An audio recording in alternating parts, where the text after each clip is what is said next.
Most people running a dehumidifier in a closet or a small bathroom are using an appliance built for a flooded basement on a problem the size of a shoebox.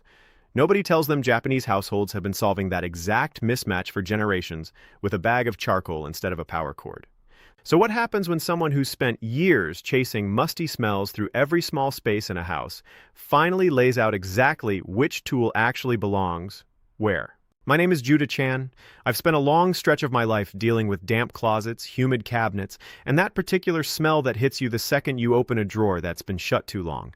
I want to tell you about the year I had 4 plug-in dehumidifiers running at once, one in a hall closet, one in a bathroom cabinet, one in a mudroom, one in the garage, because I genuinely believed more moisture problems meant more machines. My electric bill told a different story every month, and none of those small spaces ever really dried out the way a machine running in an open room would have. That's not a me being careless problem. That's a mismatch problem. An electric dehumidifier is built to actively pull moisture out of the air in an open room, which genuinely matters in a damp basement or a bathroom that floods with steam every shower. But a closet, a shoe cabinet, a car, a dresser drawer, these are small, mostly sealed spaces that don't need active treatment running around the clock. They need slow, passive, ongoing moisture control. Running a basement-grade machine on a closet-sized problem is like leaving a sprinkler running to water one houseplant. Quick word before I go further. The old methods my family uses, there is more of it than fits in any one video. I gathered the whole of it into a book you can buy in our pinned comment below. The book is the long version. If you want it, it is there. I will not mention it again. Here's the number that changed how I think about this. A mid-size electric dehumidifier draws somewhere between 300 and 700 watts running continuously, and the U.S. Department of Energy estimates that adds up to roughly $175 a year in electricity at average rates for one unit in one room.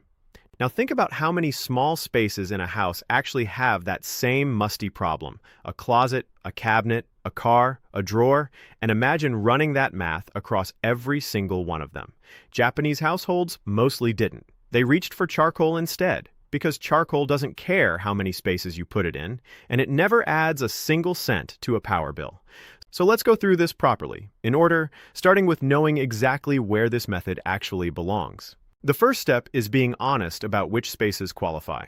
Closets, dresser drawers, shoe cabinets, car interiors, small pantries, bathroom cabinets, spaces that are mostly enclosed and don't have an active source of moisture pouring into them constantly.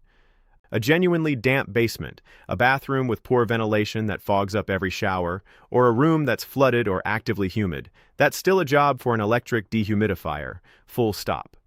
The trick is not trying to force this method onto a space it was never built for, because that's exactly the mismatch that wastes both your time and your trust in the whole approach. The second step is choosing your material, and there are really 2 main options worth knowing. Bamboo charcoal, sometimes sold as binchotan or takasumi, is made by heating mature bamboo at extremely high temperatures, somewhere between 800 and 1200 degrees Celsius, which creates a surface riddled with microscopic pores.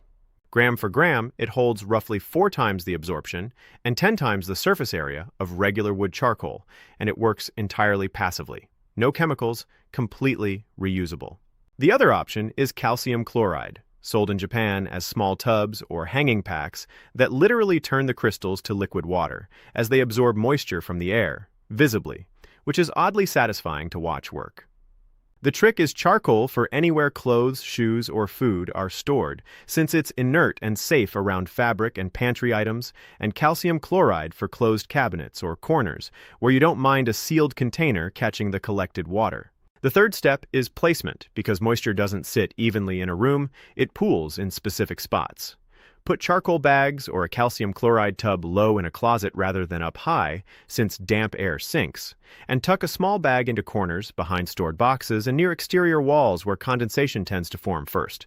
The trick most people miss is treating a 2 or 3 foot cube of space with roughly 100 grams of charcoal, so for a full closet, 2 or 3 bags spread through the space work far better than 1 bag stuffed in a single corner doing all the work alone. The fourth step is recharging the charcoal, and this is the part that makes it last essentially forever instead of becoming a one-time purchase.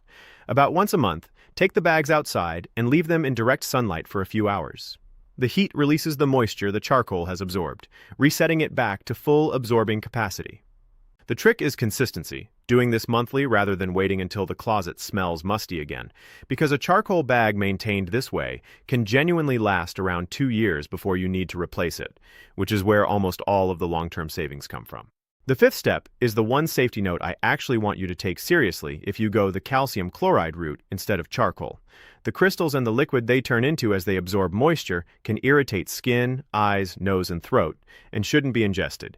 Keep any calcium chloride containers somewhere kids and pets genuinely can't reach or knock over, and if the liquid ever spills, wipe it up promptly rather than leaving it sitting out.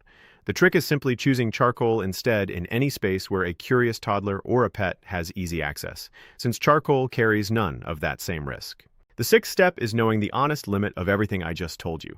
If a space still smells musty or damp after a few weeks of consistent charcoal or calcium chloride use, or if you're dealing with visible mold, standing water, or a room that fogs up every single day, that's your sign this passive method has hit its ceiling, and it's genuinely time for an electric dehumidifier in that specific space.